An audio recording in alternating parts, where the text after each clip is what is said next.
صبر ہے۔ انگلش میں 2-4 لفظ اس کے لیے بولے جاتے ہیں لیکن وہ اس کے مفہوم کا احاطہ نہیں کرتے، جیسے ہم پیشنس کا لفظ بول دیتے ہیں، ٹالرنس کا لفظ بول دیتے ہیں، اسٹیڈ فاسٹ آپ اس کو کہہ لیجئے، یعنی اس کے اندر بہت کچھ شامل ہو جاتا ہے۔ ایک تو یہ چیز ہے، یعنی مومن جب معاشرے میں اترتا ہے تو وہ سراپا صبر ہوتا ہے، ٹھیک ہے، لیکن جب خدا کی بارگاہ میں جاتا ہے، صلاۃ نماز ادا کرتا ہے، تو وہاں پر وہ سراپا موم بن جاتا ہے، نرم، وہاں پر خشوع ہے، خضوع ہے، خشیت ہے، عاجزی ہے، انکساری ہے، اس طریقے سے وہ اپنے رب کے حضور کھڑا ہوتا ہے۔ لیکن صبر کیا ہوتا ہے؟ وہ استقامت کے ساتھ معاشرے میں نیکی کے ساتھ کھڑا ہوتا ہے، دعوت کے ساتھ کھڑا ہوتا ہے، حق کے ساتھ کھڑا ہوتا ہے۔ یہ جو رویہ در حقیقت یہ مراد ہے یہاں پر، مطلب یہ ہے کہ اب جو فرعون کہتا ہے ہمارے ساتھ وہ یہ زیادتی یہ ظلم کرے گا، تو اے اللہ ہمیں اس پر تو صبر عطا فرما، یعنی ہمیں اس پر استقامت عطا فرما ہمت اور استقامت، اور آگے ہم اپنی زندگی میں حکمت کے ساتھ ہم بڑھتے رہیں۔ اچھا، یہ جو دعا ہے نا، میں خاص طور پہ یہ ذکر کرنا چاہوں گا کہ آپ کو معلوم ہے کہ جنازے کی دعا میں بھی یہ ہیں الفاظ ہیں آخر میں کہ اللہم من احییتہ منا فاحی علی الاسلام، اے اللہ ہمیں تو زندہ رکھ تو اسلام پر رکھ، ومن توفیتہ منا وتوفہ علی الایمان، کہ اگر تو ہمیں وفات دے تو ہمیں پھر تو وفات دے ایمان۔ یہ دو چیزیں، اس لیے کہ زندگی گزرنی ہے اسلام یعنی عمل کے ساتھ، ٹھیک ہے، اور دنیا سے انسان جائے تو انسان کا دل جو ہے، انسان کا قلب، وہ بھی خدا کی فرما برداری میں ہو اور خدا پر ایمان اور یقین کے ساتھ ہو۔ یہاں پر یہ دو چیزیں بالکل مختلف انداز میں بیان کی، بڑی خوبصورت بات آپ نے کی ہے۔ اگر آپ مجھے اجازت دیں تو ایک دو چیزیں ہیں جو آیت سے متعلق نہیں ہیں لیکن اس کے تناظر میں آتی ہیں۔ آپ نے خاموشی اور پیشنس کا ذکر کیا، ہم نے کچھ دن پہلے بھی یہ بات کی تھی کہ رسول اللہ صلی اللہ علیہ وسلم کی سیرت کا ایک پہلو، بہت اہم پہلو ہے یہ خاموشی۔ ہمارے ہاں لڑائی جھگڑے فسادات دنگے جو بھی چیزیں ہوتی ہیں، غصہ، اس کی بنیادی وجہ غصہ ہے، ڈپریشن ہے اور پھر اس کا اظہار ہے، تو ہم ایک سیکنڈ کچھ منٹ پاز کیوں نہیں لیتے، خاموش کیوں نہیں رہتے کسی بھی بات پہ؟ کسی نے کوئی بات کی ہے اس پہ خاموش رہ کے پھر ہم ریاکشن دیں۔ تو پیغمبر صلی اللہ علیہ وسلم کا تو طریقہ کار اسی طرح سے تھا کہ آپ خاموش ہو جاتے تھے، آپ اس چیز کو برداشت کرتے تھے، دوسرے کو فوراً ریاکشن نہیں دیتے تھے۔ ہمارے ہاں یہ جو بیماری ہے اس کا علاج کیا ہے؟ دیکھیے، ہمارے جیسے لوگوں کو تو کم از کم ایک دن صبر کرنا چاہیے، ایک پورا دن ایک بات سوچے۔ میں اپنی زندگی میں یہ تجربہ کر چکا ہوں اور میں یہ سمجھتا ہوں اس عمر میں کہ ہمیں فوری رد عمل یہ ہمیں نہیں دینا چاہیے۔ یعنی ایسا ہوتا ہے جیسے حضرت علی رضی اللہ تعالیٰ عنہ نے فرمایا کہ دونوں کی بات کو سنو، فریقین کی بات کو سنو، یعنی ایک شخص کی بات نہیں سننی، دونوں کی بات کو سنو پھر فیصلہ دو۔ اب آپ دیکھیے کہ اکثر طور پر ہمارے فیصلے یہی ہوتے ہیں کہ ہم ایک ہی کی بات کو سنیں گے، ہائپر ہو جائیں گے اور دوسرے پہ ہم چڑھ دوڑیں گے۔ بالکل قرآن پاک نے اس لیے کہا کہ ان جاءکم فاسق بنبأ فتبینوا ان تصیبوا قوما بجہالۃ فتصبحوا علی ما فعلتم نادمین، کہ تمہارے پاس فاسق خبر لاتا ہے تحقیق اس کی کیا کرو۔ تو یہ تو ایک بہت مہذب اور ایک اچھے انسان کی علامت ہے کہ جس نے اپنے آپ کو بڑا سنوارا ہوتا ہے، اپنی تطہیر کی ہوتی ہے، اپنا تزکیہ کیا ہوتا ہے، اخلاق اسلامی آپ اس کو کہہ لیں، اخلاق انسانی کہہ لیں، اس میں اپنے آپ کو اس نے ڈھالا ہوتا ہے۔ اس کا رویہ طریقہ یہی ہوتا ہے کہ وہ ایک طرف سے بات سن کر فوری رد عمل نہیں دیتا ہے۔ صبر اور خاموشی سے ہوتا کیا ہے؟ مطلب مثال کے طور پہ ایک شخص خاموش رہے گا، یہ میں اس نفسیات کو سمجھنا چاہ رہا ہوں۔ سراپا سلامتی ہے، یعنی کہ اگر رسول اللہ صلی اللہ علیہ وسلم کی سیرت، اور آپ کے سوال کو بھی لیتے ہیں کہ اگر سیرت اور سنت جو آپ کی ہے کہ آپ من صامت ناجا فرمائے، جس نے خاموشی اختیار کی وہ نجات پائے۔ رسول اللہ نے فرمایا کہ جو میری خاموشی ہے یہ در حقیقت تفکر ہے، تذکر ہے، یعنی عبرت حاصل کرنا ہے، غور و فکر کرنا ہے۔ یہ رسول اللہ صلی اللہ علیہ وسلم کی خاموشی ہے۔ خاموشی بہت بڑی نعمت ہے۔ عقلاء نے، داناؤں نے، اور وہ لوگ کہ جو معاشرے کے عقیل لوگ ہیں، عالم لوگ ہیں، انہوں نے یہی رویہ ہمیشہ اختیار کیا ہے۔ اور ہمیں اپنے آپ کو دیکھیے، جب آپ یہ بات کرتے ہیں نا کہ دوسرا کوئی آپ کی تربیت کرے، سب سے پہلے تو ہم نے خود اپنی تربیت کرنی ہوتی ہے۔ ہم نے خود اپنی کمزوریوں پر قابو پانا ہوتا ہے، کنٹرول کرنا ہوتا ہے۔ باقی یہ ہے کہ اچھے انسان کی صحبت، استاذ کی صحبت، ایک عالم کی صحبت، ایک باعمل انسان کی صحبت جو ان سے ہوتی ہے، وہ واقعی آپ کو تبدیل کرتی ہے، لیکن سب سے پہلے تو آپ کا جیسے حدیث میں کہ آپ کا آپ پر حق ہے، سب سے پہلے تو مجھ پر میرا حق ہے نا، تو وہ یہی ہے کہ میں اپنے آپ پر غور و فکر کروں، سوچوں اور اپنے آپ کو بہتر انسان بناؤں۔ وہ انسان وہی ہوتا ہے جو اپنی غلطیوں سے سیکھتا ہے۔ مثلا میں نے ایک وقت میں جلد بازی کا مظاہرہ کیا، فوری رد عمل دیا، تصادم اور ٹکراؤ کا راستہ اختیار کیا، میں نے اس سے ایک نتیجہ بھگتا۔ اب مجھے چاہیے کہ آئندہ زندگی میں ہمیشہ خاموشی، صبر اور تحمل کے ساتھ میں معاملات کو لے کر چلوں۔ صحیح، ہم اس پہ مزید گفتگو کرتے ہیں۔ ناظرین کرام، یہاں وقت ہوا جاتا ہے ایک بریک کا، ہمارے ساتھ رہیے۔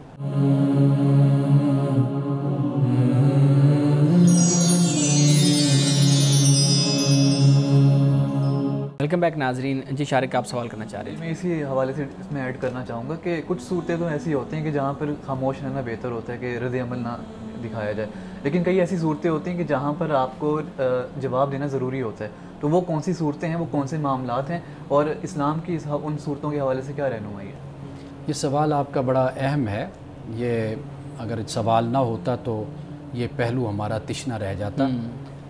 پہلی بات یہ ہے کہ ہم نے خاموشی اور سکوت کا جو ذکر کیا ہے، یہ ایک عادت کے طور پر ذکر کیا ہے، یعنی آپ اپنا یہ معمول بناتے ہیں کہ آپ ضروری بات بولتے ہیں، کہتے ہیں۔ کچھ لوگ ہوتے ہیں کہ جو غیر ضروری طور پر باتیں کرتے رہتے ہیں، بولتے رہتے ہیں، زیادہ بولنے کی عادت ہوتی ہے۔ حدیث میں آتا ہے من حسن الاسلام ترک ما لا یعنی ہے، کہ خوبصورتی اسلام کی یہ ہے کہ ایک مسلمان کی کہ وہ لا یعنی باتوں کو چھوڑ دیتا ہے، فضول باتوں کو، یعنی وہ کام ہیں، وہ باتیں ہیں، وہ نہیں، جو اصل کام ہے جس کا کوئی مقصد ہے وہ اس پر فوکس کرتا ہے۔ ایک تو ہم اس پہلو سے ہم بات کر رہے تھے۔ دوسری بات یہ ہے کہ جس طرف آپ نے اشارہ کیا، یہ واقعی آپ کی بات صحیح ہے کہ بہت سے مقامات ایسے ہوتے ہیں کہ جہاں پر آپ کا بولنا ضروری ہوتا ہے۔ یعنی مثال کے طور پر کوئی شخص کنویں میں گر رہا ہے، کوئی نابینا شخص جا رہا ہے، اب آپ کہیں کہ جی میں یہاں پہ خاموش رہوں کیونکہ یہ بڑے ثواب کا کام ہے، خاموش ہوں گا، تو نہیں، اب آپ کا یہاں پر خاموش رہنا یہ گناہ بن جائے گا۔ آپ کو چاہیے کہ آپ اس کو کنویں میں گرنے سے آپ اس کو بچائیں، ایک بات۔ دوسری بات یہ ہوتی ہے کہ کئی دفعہ ایسا معاملہ ہوتا ہے کہ کوئی شخص آپ کو تنگ کرتا ہے، ستاتا ہے، اب وہاں پر آپ شریف بن کر، خاموش بن کر رہیں گے تو وہ بھی ایک پریشانی کا پہلو بن جاتا ہے۔ وہاں پر یہ ہوتا ہے کہ آپ ایک مناسب انداز سے، مناسب طریقے سے آپ آگاہ کر دیتے ہیں، آپ اس کو وارننگ کہہ لیجیے، جو بھی لفظ کہیے، وہ یہ ہوتا ہے کہ بھئی تاکہ دوسرا شخص اس معاملے میں احتیاط کرے، پرہیز کرے، وہ رویہ اختیار نہ کرے جس سے آپ ٹیز ہوتے ہیں یا آپ ڈسٹرب ہوتے ہیں۔ تو ایسی بہت سی جگہیں، یعنی مثال کے طور پر کوئی مظلوم کا حق ہوتا ہے، اب آپ نے ایک حادثہ واقعہ دیکھا کہ قاتل نے مار دیا کسی کو، کسی شخص نے قتل کر دیا، اب آپ کی گواہی کی ضرورت ہے وہاں پر۔ آپ بالکل ہوش و حواس کے ساتھ آپ نے قاتل کو دیکھا ہے، آپ کو پتہ ہے کہ یہ شخص فلاں نام کا ہے، فلاں علاقے کا ہے، یہ فلاں مکان کا ہے، یہ فلاں کا بیٹا ہے یا باپ ہے یا بھائی ہے، جو بھی ہے، ہر چیز آپ پر واضح ہے 101%۔ اب آپ وہاں پر خاموشی اختیار کر کے بیٹھ جائیں تو یہ بھی گناہ بن جاتے ہیں۔ تو گویا کہ بہت سے مقامات ایسے ہیں کہ جہاں پر آپ کا بولنا ضروری ہوتا ہے۔ جیسے مثال کے طور پر رشتے کی بات کسی کی کہیں پر چل رہی ہوتی ہے، اب آپ کو پتہ ہے کہ یہ لڑکا ٹھیک نہیں ہے، یہ خاندان ٹھیک نہیں، یا آپ کو یہ پتہ ہے کہ یہ لڑکی ٹھیک نہیں ہے، اس کا خاندان ٹھیک نہیں، اب وہاں پر آپ کہتے ہیں مجھے کیا، میں کیوں بولوں، ان کے آپس کے معاملات ہیں۔ نہیں، ایسا نہیں ہے۔ اب آپ کو وہاں پر بولنا چاہیے، بتانا چاہیے کہ بھئی آپ کو میں یہ بات بتا رہا ہوں تاکہ ایسا نہ ہو کہ آپ کوئی بڑا فیصلہ کریں اور بعد میں پھر آپ اس پر پچھتائیں۔ تو ایسی بہت سی صورتیں ہمارے سامنے آتی ہیں کہ جہاں پر پھر ہم پر یہ لازم ہو جاتا ہے کہ ہم بولیں، لیکن جو حدیث میں ہے وہ حقیقت میں ایک صفت ہے، ایک خوبی ہے کہ آپ خاموش رہتے ہیں، ضرورت کی بات آپ کرتے ہیں۔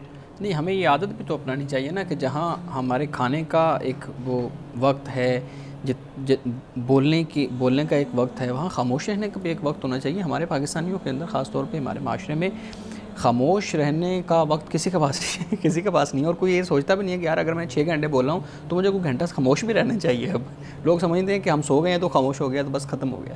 دیکھیے، ہم شاید اس کو اپنی انا کا مسئلہ سمجھتے ہیں، یعنی یہ ایسے ہی ہے کہ جیسے کہ کوئی شخص کسی مسئلے میں یہ کہہ دے کہ میں نہیں جانتا، وہ کہتا ہے اگر میں یہ بولتا ہوں نا کہ میں نہیں جانتا تو گویا کہ یہ تو میری توہین ہو گئی نا، اور دوسرا یہ خیال کرے گا کہ اسے تو کچھ پتہ ہی نہیں ہے۔ حالانکہ ہم ائمہ فقہا کو جب دیکھتے ہیں تو وہ ہمیشہ یہ رویہ، کوئی آتا یعنی حضرت امام مالک کے بارے میں پڑھ رہا تھا کہ اکثریت مسائل میں وہ یہی کہتے تھے کہ بھئی مجھے نہیں پتہ، جاؤ فلاں سے پوچھ لو، فلاں سے پوچھ لو، یہ وہ کہتے. یہ بڑی ذمہ داری ہوتی ہے. تو ایک تو یہ بات. دوسرا یہ ہے کہ یہ جو بولنا ہے شاید ہم یہ سمجھتے ہیں کہ کوئی علم کا یہ ثبوت ہوتا ہے، کوئی علم کی دلیل بن جاتی، حالانکہ خاموش رہنا یہ در حقیقت علم کا ثبوت اور علم کی دلیل اصل میں خاموش رہنا ہے. صحیح. جی مان صاحب. اس سے آگے فرمایا وقال المالؤ من قوم فرعون. ایک تو فیصلہ فرعون نے سنا دیا. اب یہ جو مالاؤ ہے یعنی فرعون کے جو سردار ہیں قوم کے، وہ اب کیا کہتے ہیں؟ انہوں نے کہا کہ اتذر موسیٰ وقومہ، کیا تم موسیٰ کو اور اس کی قوم کو چھوڑ دے گا؟ یہ اس کے حواری کہہ رہے ہیں. حواری کہہ رہے ہیں جنہیں ہم قرآن پاک نے مالاؤ کہا ہے. اب یہاں پہ ایک نقطہ یہ بھی میں بیان کرتا چلوں کہ پیغمبران خدا نے پہلے جو تبلیغ اور دعوت کی وہ معاشرے کے ذمہ دار لوگوں کو دین کی طرف بلایا. کچھ سربراہان ہیں، قائد ہیں جن کے پاس قیادت ہے. آپ کہہ سکتے ہیں ایلیٹ کلاس کو بلایا ہے، جو لیڈنگ کلاس ہے اس کو سب سے پہلے پیغمبروں نے دعوت دی، اس لیے کہ ان کے پاس وسائل بھی ہوتے ہیں، قوت ہوتی ہے، ان کے پاس طاقت ہوتی ہے، اچھا ایکسپوجر بھی ہوتا ہے.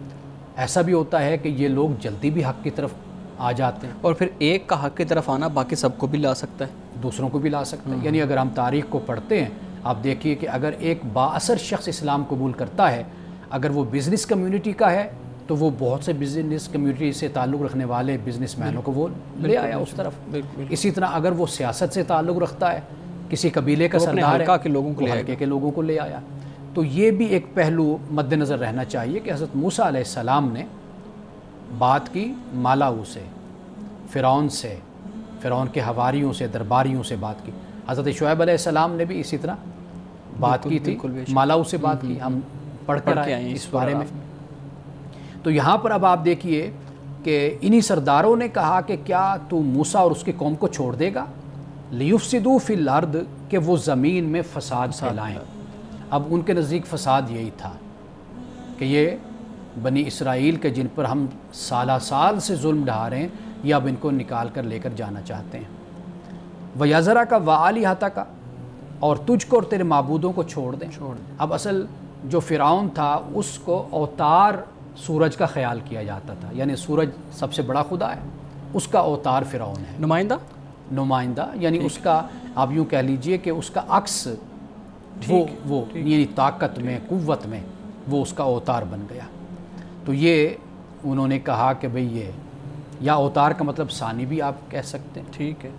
قال سنقتل ابناءہم، اب فرعون نے کہا، اب دیکھیے انہوں نے بھڑکایا فرعون کو، تو اس نے کیا کہا کہ قال سنقتل ابناءہم، کہ ہم ان کے بیٹوں کو قتل کریں گے، ونستحیی نساءہم، اور ہم ان کی عورتوں کو زندہ رکھیں گے، وَإِنَّا فَوْقَهُمْ قَاهِرُونَ، اور ہم ان پر پوری طرح قادر ہیں.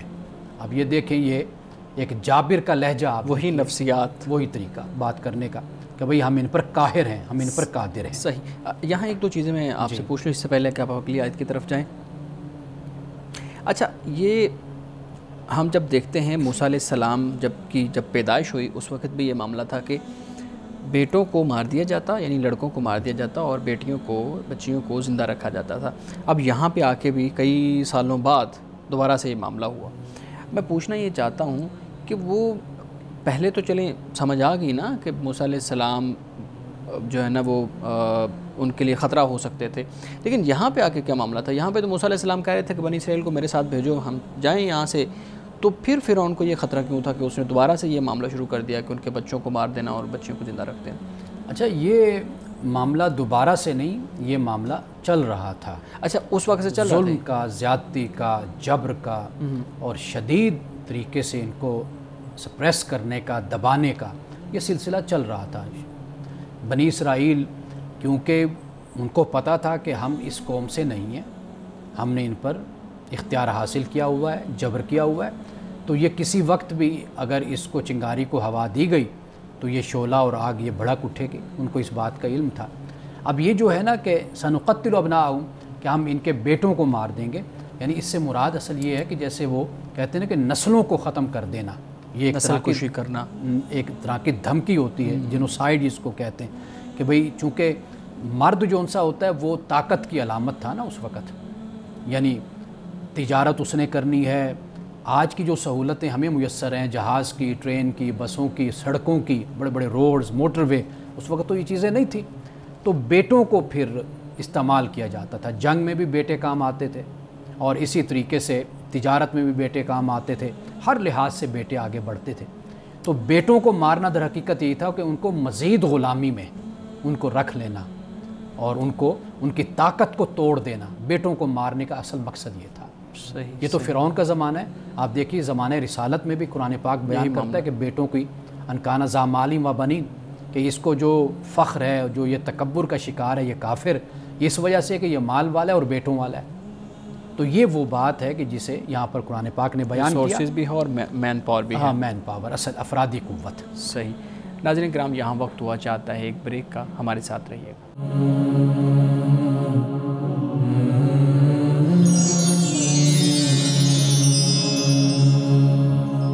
پروگرام میں ایک دفعہ پھر خوش آمدید. ہمارے صاحب ہماری گفتگو ہو رہی ہے سنقتل ابناءہم ونستحیی نساءہم. اچھا، ایک اور اسی آیت کے اندر 2 لفظ استعمال ہوئے ہیں، وَيَذَرَكَ آلِهَتَكَ، کہ وہ تیرے بتوں کے لیے خطرہ ثابت ہو سکتے ہیں. یا اب یہاں پہ تو فرعون خود یہ کہہ رہا ہے کہ میں الہ ہوں اور میری پوجا کریں، مجھے ہی مانیں اور میں ہی خدا ہوں. اب مکالمے بھی ہمیں یہ چیز نظر آتی ہے، اس کی نفسیات سے بھی یہ چیز نظر آتی ہے. تو کیا فرعون بھی بتوں کی پوجا کرتا تھا جو یہاں پہ یہی وَيَذَرَكَ؟ دیکھیے سورج تو سب سے بڑا ان کا معبود تھا نا. اچھا، وہ سورج کو بڑا معبود مانتے تھے. پھر یہ اوتار، فرعون اس کا اوتار بنا. ٹھیک ٹھیک. تو اور بھی یعنی ان میں رواج تو بتوں کا تھا. جیسے گائے کی مثال کے طور پر پوجا کی جاتی تھی، بچڑے کی پوجا کی. گائے کی پوجا تو پرانی شامل ہے نا، پوجا گائے کی وہ بھی شامل ہے. اور اس کے علاوہ بت بھی ممکن ہے کہ وہاں پر ایسے ہوں کہ جن کی پوجا کی جاتی ہو، لیکن جو ہمیں تاریخ سے معلوم ہوتا ہے وہ سورج ہے، پھر سورج کے اوتار ہیں. اور پھر باقی جو ایک قوم کی جب ایک عادت بن جائے نا پرستش کی یا توہمات کی، وہ پھر اس کے جو پجاری ہوتے ہیں، جو اس کے آپ کہہ لیں کہ جو مذہبی ان کے رہنما ہوتے ہیں، وہ پھر دیگر طریقوں سے اپنی قوم کو اپنے اس حصار میں بند کرنے کے لیے اور ان پر اپنا مذہبی جبر قائم رکھنے کے لیے وہ پھر اس طرح کے اور بھی عقائد اور نظریات کو گھڑ لیتے ہیں. سورۃ الانعام پڑھے نا، تو اس میں اللہ تعالیٰ نے اس کو بیان کیا. صحیح. ہم آخری سوال لیتے ہیں اسی سے متعلق، اس کے بعد پھر ہم متفرق سوالات کی طرف آئیں گے. جی شارق، آپ سوال کرنا چاہ رہے ہیں. جی، آپ اپنی ڈسکشن میں بتا رہے تھے کہ جو مذہب ہے اسلام، اس کا فوکس تھا کہ جو ایرسٹوکریٹ کلاس ہے، جو طاقتور ہے، ان طبقات کو ان کا تزکیہ کیا جائے، ان کو اخلاقی طور پر بہتر بنایا جائے. تو اکثر طور پر مذہب کے حوالے سے یہ اعتراض کیا جاتا ہے کہ مذہب کا جو فوکس ہے وہ ایرسٹوکریٹ کلاس ہی رہی ہے. ہمیشہ ان کو ضابطے ضوابط دیے گئے ہیں اور عام جو افراد ہیں ان کو نظر انداز کیا گیا ہے. تو اس یعنی جو اعتراض کیا جاتا ہے، اس کا کیا ایک کاؤنٹر دیا جا سکتا ہے؟ دیکھیے، جو بنی اسرائیل ہے نا، وہ عوامی طبقہ ہے، عوامی ہیں، یعنی عوام ہے. وہ ساری وہ بیچارے مظلوم ہیں، مزدور ہیں. ان کو غلام بنا لیا گیا. وہ مجبور لوگ ہیں، مقہور لوگ ہیں. یہ ہم ان کی بات کر رہے ہیں. یعنی بنی اسرائیل سے ہرگز یہ مراد نہیں کہ وہ مذہبی طبقہ تھا، کیونکہ کہا جاتا ہے کہ مذہب جو ہے وہ ڈیوائن اتھارٹی دیتا ہے جن کو. تو اس کانٹیکس میں پوچھ رہا ہوں. اچھا، وہ ایک تو یہ بات. دوسری یہ کہ آپ کو معلوم ہے کہ فرعون کے ساتھ بھی حامان اور قارون کا ذکر ہمیں ملتا ہے. اب حامان جو تھا وہ اس کا مذہبی پیشوا تھا، یعنی مذہبی مشیر آپ اس کو کہہ لیجئے. جو قارون تھا وہ در حقیقت سرمایہ دار تھا، طاقتور اس حوالے سے تھا، اس کے پاس سرمایہ تھا. یہ دونوں کردار فرعون کے پاس موجود ہیں. حضرت موسیٰ علیہ السلام تو تنہا ہیں، ایک ہارون ان کے ساتھ ہے اور اللہ کا دین ہے. اور وہ بھی اس کلاس سے نہیں ہے. ہاں، اس کلاس سے ان کا تعلق نہیں. یعنی وہ کتنا سفر کر کے پھر واپس آئے نا. آپ مدین میں دیکھیں وہ جو معاملات ان کے وہاں پر مدین میں انہوں نے کوئی 9-10 سال وہاں پر وہ مزدوری کی ہے. اور پھر وہاں پر حضرت شعیب کی بیٹی سے نکاح ہوا، پھر آپ وہاں پر آئے. تو آپ کا تو تعلق بالکل دوسری کلاس سے بن جاتا ہے. تو اصل جو بات ہے وہ دیکھیے، دین کے معاملے میں لوگ فروعات میں الجھ جاتے ہیں، جزئیات میں چلے جاتے ہیں. جیسے ہم نے ایک پروگرام میں ذکر کیا کہ حضرت موسیٰ علیہ السلام کو ایک قوم پرست لیڈر بنا کر پیش کر دیا ہمارے کئی دانشوروں نے، جس کا حوالہ میں نے دیا تھا کہ موسیٰ سے مارکس تک اگر ہم دیکھیں، اور اس کے علاوہ یعنی سوشلزم اور کمیونزم سے جن لوگوں کا تعلق رہا، انہوں نے حضرت موسیٰ علیہ السلام کو اسی طریقے سے ہی اپنی کتابوں میں بیان کیا، لیکن دین کا معاملہ بالکل مختلف ہے. یہ جزیات ہیں، فروعات ہیں، لیکن جب ہم دین کی بات کریں گے تو دین کی تعلیمات خود اتنی طاقتور ہوتی ہیں کہ وہ انسان کے معاشرے کی خود اصلاح کر دیتے ہیں. یعنی مثال کے طور پر جب اللہ یہ کہے گا کہ انسان کو صرف اور صرف میں نے اپنی عبادت کے لیے پیدا کیا. اب عبادت سے مراد کیا ہے؟ عبادت سے مراد صرف نماز نہیں ہے، یعنی خدا کا جو قانون ہے، جو خدا کا نظام ہے، دین ہے، آپ نے اس کا پیروکار بننا ہے. اب اس کے مقابل کوئی بھی آتا ہے، آپ نے اس کا انکار کرنا ہے، وہ فرعون ہو، وہ حامان ہو، وہ قارون ہو، وہ کوئی بھی ہو. تو لہٰذا یہ جو دین کو ایک دائرے میں ہم اپنی سوچ کے مطابق بند کر دیتے ہیں نا، وہ دین کا کردار نہیں ہوتا، وہ اہل مذہب کا کردار ہوتا ہے. صحیح. وہ ممکن ہے مذہبی طبقے کا کردار ہو، ہم اس مذہبی طبقے کے کردار کو تاریخ میں دیکھ کر وہ چیز پھر ہم کہتے ہیں کہ ہاں یہ تو دین اور مذہب اس کو بیان کرتا ہے. دین اور مذہب کا اس سے کوئی تعلق نہیں ہوتا. صحیح. وہاں صاحب کچھ متفرق سوالات بھی ہیں. آج کے ہمارے درس میں یہ بلکہ کل کے ہمارے درس میں یہ بات ہوئی تھی کہ وہ سجدے میں جھک گئے جو جادوگر تھے، اور انہوں نے اقرار کیا کہ ہم موسیٰ علیہ السلام اور ہارون علیہ السلام کے رب پہ ایمان لائے، رب العالمین پہ ایمان لائے. مجھے اس سے متعلق ایک سوال ہے کہ تعظیم کے طور پہ قبر یا کسی بزرگ کے پاؤں کو یا اس کے ہاتھوں کو چومنا، پاؤں کو چومنا یا اس کے سامنے جھکنا، یہ ٹھیک ہے؟ سجدے کی ہرگز اجازت خدا کے سوا نہیں ہے کسی کے لیے. ٹھیک. خدا کو چھوڑ کر کسی کے سامنے جھکنا سجدے کی حالت میں، یعنی جسے ہم سجدہ کہتے ہیں، اس حالت میں جو نماز میں سجدہ ہوتا ہے جس کو اللہ کے سامنے جھکنا، ٹھیک ہے، یہ حرام ہے کسی غیر اللہ کے سامنے اس طرح جھکنا. باقی تعظیم ہوتی ہے، یہ چیزیں آپ کے کلچر سے تعلق رکھتی ہیں، ٹھیک ہے نا جی، آپ کی تہذیب سے اس کا تعلق ہوتا ہے. آپ اپنے بزرگوں کے ہاتھ چوم لیتے ہیں، آپ ان کو تعظیماً جھک کر آپ ان کو سلام کر لیتے ہیں، تو اس کی کوئی ممانعت نہیں ہے. صحیح. اگلا سوال آپ کے سامنے رکھتا ہوں. پوچھتے ہیں نماز جب ہم دیکھتے ہیں لوگوں کو پڑھتے ہوئے تو مختلف طریقے سے لوگ پڑھ رہے ہیں. کوئی ہاتھ باندھ کے پڑھ رہا ہے، کوئی چھوڑ کے پڑھ رہا ہے، کوئی کسی نے اوپر زیادہ جسم پہ ہاتھ باندھے ہوئے ہیں، کسی نے نیچے باندھے ہوئے ہیں. تو آپ بتائیے گا کہ آپ کے نزدیک ان سارے طریقوں میں سے کون سا طریقہ درست ہے؟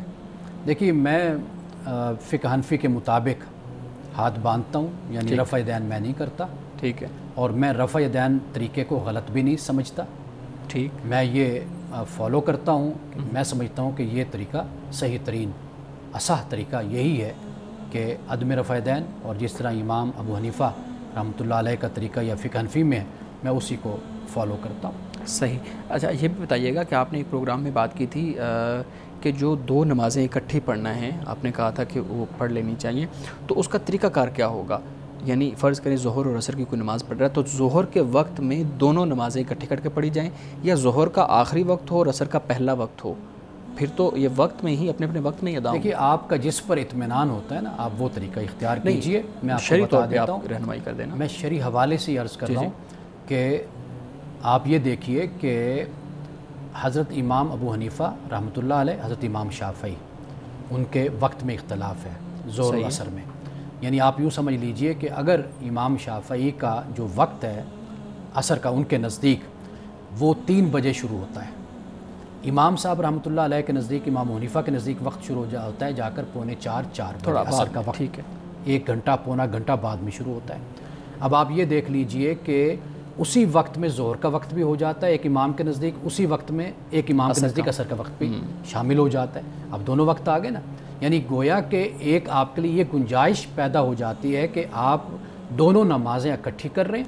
ایک امام کے نزدیک وہ وقت جو ان سا ہے وہ ظہر کا ہے، دوسرے امام کے نزدیک وہ وقت عصر کا ہے.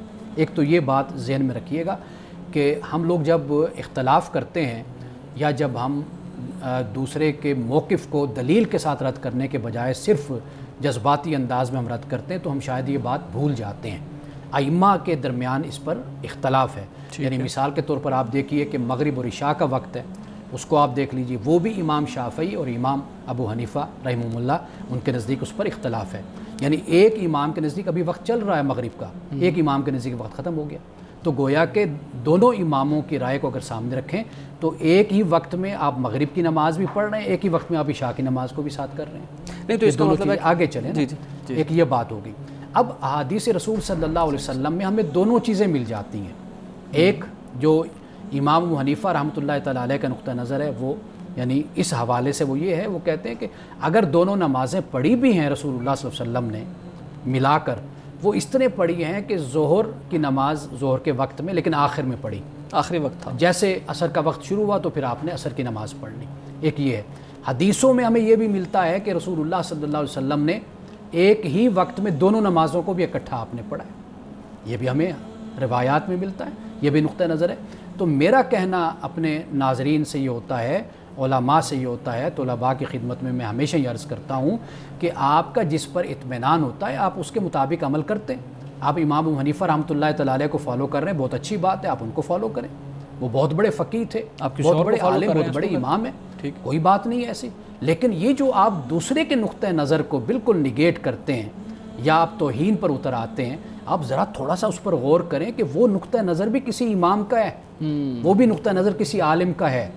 یعنی اگر آپ میری بات کو یہ کہہ کر رد کر رہے ہیں کہ امانت صاحب یہ بات کر رہے ہیں، آپ یہ ذرا تو دیکھیں کہ امانت صاحب جو بات کر رہے ہیں یہی بات امام شافعی کر رہے ہیں، یہی بات امام ابن تیمیہ کر رہے ہیں، یہی بات امام ابن قیم کر رہے ہیں، یہی بات امام احمد بن حنبل کر رہے ہیں، یہی بات امام مالک کر رہے ہیں. تو کہنے کا مقصد یہ ہے کہ آپ ٹھیک ہے، آپ ایک فقہ کے ساتھ ایک مسلک میں یا ایک مسئلے میں آپ کسی کو فالو کریں، بہت اچھی بات ہے، لیکن کم از کم آپ اس بات کی گنجائش رکھیے کہ دوسرا بھی اگر کسی بات پر عمل کر رہا ہے تو اس کے پاس بھی اس کی کوئی دلیل ہے، اس کے پاس بھی کوئی آیت ہے، اس کے پاس بھی کوئی رسول اللہ صلی اللہ علیہ وسلم کی حدیث ہے. بالکل صحیح ہے، بالکل صحیح ہے. ناظرین کرام، یہاں وقت ہوا چاہتا ہے ایک بریک کا، ہمارے ساتھ رہیے گا.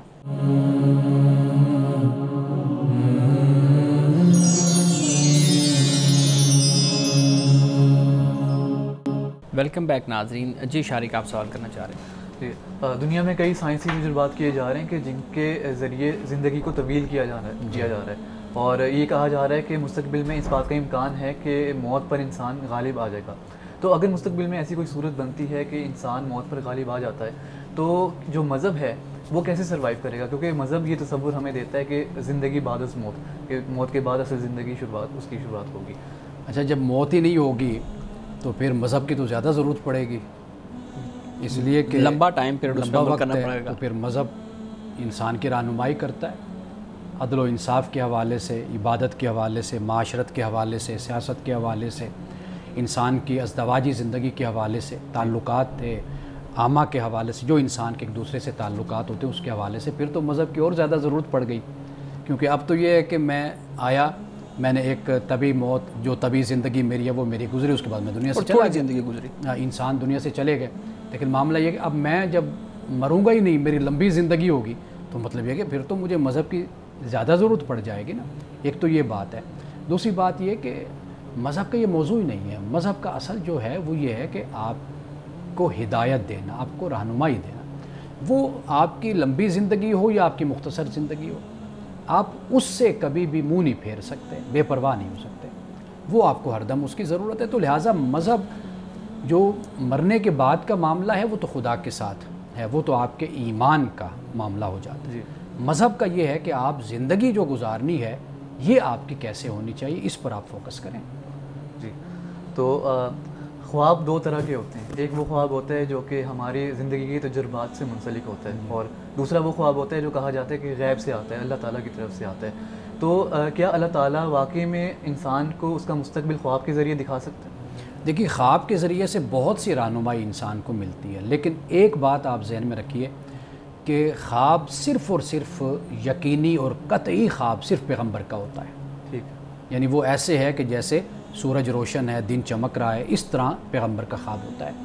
باقی غیر نبی جو ہے، جیسے ہم لوگ ہیں، تو ہمارا خواب کسی نہ کسی اثر کے تحت ہو سکتا ہے. یعنی ایک تو یہ ہے کہ جیسے ہماری کوئی سوچ ہے، ہماری فکر ہے، اس کے اثرات ہو سکتے ہیں. ممکن ہے کہ تبخیر کا معاملہ، معدہ ڈسٹرب ہو، اس کی وجہ سے خواب ڈراؤنے بھی آتے ہیں. ایک یہ ہے کہ آپ اللہ سے رہنمائی طلب کرتے ہیں کہ اللہ میری رہنمائی فرما، تو رہنمائی بھی آپ کی ہو سکتی ہے. تو مستقبل کا نقشہ، مستقبل کے حوالے سے رہنمائی بالکل خواب کے ذریعے سے ہو سکتی ہے. لیکن آپ یہ بہرحال ایمان رکھیے کہ یہ ظنی ہے، جی، یقینی یہ بات نہیں ہے.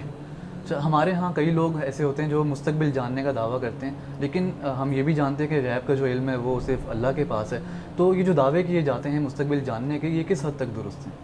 یہ بات پھر میں اپنے الفاظ کو دہراؤں گا کہ یہ سب کچھ ظنی ہوتا ہے۔ اللہ نے اپنی مخلوق میں، انسانوں میں بڑے مختلف انسان پیدا کیے ہیں، یعنی لوگوں کے پاس بڑا ایکسٹرا آرڈنری صلاحیت لوگوں کے پاس ہوتی ہے۔ وہ مستقبل کو پڑھ لیتے ہیں، وہ حالات کو دیکھ لیتے ہیں، وہ آپ کی شخصیت کا جائزہ ایسے بیٹھے بیٹھے لگا لیتے ہیں، اس کی روشنی میں پھر آپ کی رہنمائی کرتے ہیں۔ اچھا، کچھ لوگ ایسے ہوتے ہیں جو بڑے کننگ قسم کے بھی ہوتے ہیں، کلیور، بڑے چلاک قسم کے بھی ہوتے ہیں۔ وہ ان موضوعات کو ڈسکس کریں گے جو عام ہوتے ہیں، یعنی جن میں کامنالٹی جس کو ہم کہتے ہیں، یعنی مثال کے طور پر غصے کا آنا وہ آپ کو بھی آتا ہے، مجھے بھی آتا ہے، سب کو آتا ہے، ٹھیک ہے نا جی۔ کبھی سستی کاہلی کا شکار ہو جانا، یہ ہم انسان ہیں، ہم ہوتے رہتے ہیں۔ کسی معاملے میں کبھی کوتاہی ہو جانا۔ کچھ لوگ اتنے سمجھدار اور چلاک اور ذہین ہوتے ہیں کہ وہ عام جو انسان کی کمزوریاں ہیں، عوارض ہیں، ان کو بیان کر کے کہیں گے کہ آپ میں یہ بڑا مسئلہ ہے، یہ کمی، یہ چیز آپ کے اندر ہے، تو آپ کہیں گے یار یہ تو واقعی میرے اندر ایسا ہے۔ تو یہ جو چیزیں، کچھ لوگ اس طرح بھی ہوتے ہیں۔ کئی لوگ واقعی ان کی نظر ایسی ہوتی ہے کہ وہ مستقبل کو دیکھ لیتے ہیں، لیکن اس کا تعلق نہ کوئی مذہب کے ساتھ ہوتا ہے، نہ اس کا کوئی تعلق کسی اور چیز کے ساتھ ہوتا ہے۔ یہ ایک کہہ لیجئے کہ انسان کا ٹیلنٹ ہے، انسان کی صلاحیت ہے جو اللہ تعالیٰ کسی کو بھی عطا کر دیتا ہے۔ ہم اپنی کلاس میں دیکھتے ہیں کئی بچے اتنے ذہین ہوتے ہیں، ہمارے علماء میں اتنے ذہین لوگ گزرے ہیں، یعنی بچے ایسے ہوتے ہیں کہ آپ وہ 2-3 صفحے 4 صفحے قرآن کے پڑھتے ہیں، ایک دفعہ آ جاتے ہیں سنانے کے لیے۔ بالکل، کئی ایسے ہوتے ہیں بیچارے لگے رہتے ہیں سارا دن، ان کو یاد نہیں ہوتا۔ اور کئی ایسے بھی ہوتے ہیں جن کی تعظیم ہم اتنی کرتے ہیں، وہ ذہین نہیں ہوتے، لیکن ہم ان کو اس سٹیج پہ پہنچا دیتے ہیں، اس سٹیج پہ پہنچا دیتے ہیں۔ مان صاحب، معلوم نہیں یہ اشارہ آپ کا کس کی طرف ہے؟ ہمارے پروگرام کا وقت تقریباً ختم ہونے کے قریب ہے۔ ایک سوال آخری آپ کے سامنے رکھتا ہوں، اس کے بعد ہم حدیث پہ آتے ہیں۔ آپ نے ایک وقت میں 2 نمازوں کو جمع کرنے کی جو ہم بات کر رہے تھے پروگرام اس سے بریک سے پہلے، اسی سے متعلق میرا ایک بہت مختصر سوال ہے۔ ایک شخص بغیر کسی وجہ کے ظہر اور عصر کی نماز ایک ہی وقت میں اکٹھی پڑھ رہے ہیں، ظہر کے وقت میں یا پھر عصر کے وقت، یہ اس پہ آپ بات ضرور کیجیے گا کہ اگر عصر کے وقت میں وہ بغیر کسی وجہ کے، میں نے عرض کیا، میں نے جو بات آخری کی تھی وہ یہی بات تھی کہ ہمیں حدیث میں بے وجہ بھی ملتا ہے۔ اچھا، بے وجہ بھی ملتا ہے، یہ بھی ملتا ہے ہمیں۔ ایک تو یہ نا بیماری یا سفر ہے، یا تو ایک یہ ہوتا ہے نا کہ جیسے آپ ظہر کو ٹھنڈا کر کے پڑھتے ہیں گرمیوں میں، حدیثوں میں یہ بھی بیان ہوتا ہے کہ رسول اللہ نے تھوڑا سا لیٹ پڑھنا چاہیے گرمیوں میں، ٹھیک، ایک یہ صورت بھی بن جاتی ہے۔ بعد احادیث میں ہم نے دیکھا کہ آپ نے اس کے بغیر بھی، اور اس پر بھی علماء اور ائمہ کی رائے اور ان کا فتویٰ بھی موجود ہے، وہ اس طرف بھی گئے ہیں۔ ٹھیک۔ مولانا صاحب، آج کی حدیث مبارکہ بیان کیجیے گا۔ حضرت ابو ہریرہ رضی اللہ تعالی عنہ سے روایت ہے کہ انہوں نے فرمایا کہ میت کے درجات اس کے مرنے کے بعد بلند کیے جاتے ہیں، تو وہ عرض کرتا ہے، اے میرے رب، میرا درجہ کس بنا پر بلند ہوا؟ یعنی یہ جو درجہ اور یہ مقام اے اللہ تو نے مجھے دیا، یہ کیوں دیا؟ تو اسے یہ کہا جاتا ہے کہ ولدک استغفر لک، کہ یہ تیری جو اولاد ہے نا، تیری اولاد نے تیرے لیے استغفار کیا ہے، اس کی وجہ سے یہ تیرا درجہ بلند ہو گیا۔ لیکن یہ بات ناظرین یاد رکھیے کہ اولاد کی تربیت والدین کرتے ہیں، تو گویا کہ والدین جب اپنے بچوں کی اچھی تربیت کرتے ہیں، یہ ان کے لیے صدقہ جاریہ ہوتی ہے، تو اولاد کا کوئی بھی اچھا عمل ہوگا اس میں سے ضرور اجر والدین کو ملے گا۔ ناظرین کرام، اس دعا کے ساتھ پروگرام کا اختتام کریں گے۔ اللہ رب العزت حسن کلام اور تاثیر کلام عطا فرمائے، ہماری زبان کے گروں کو کھول دیں اور سننے والوں تک خیر کا پیغام پہنچے۔ اجازت دیجیے، خدا حافظ۔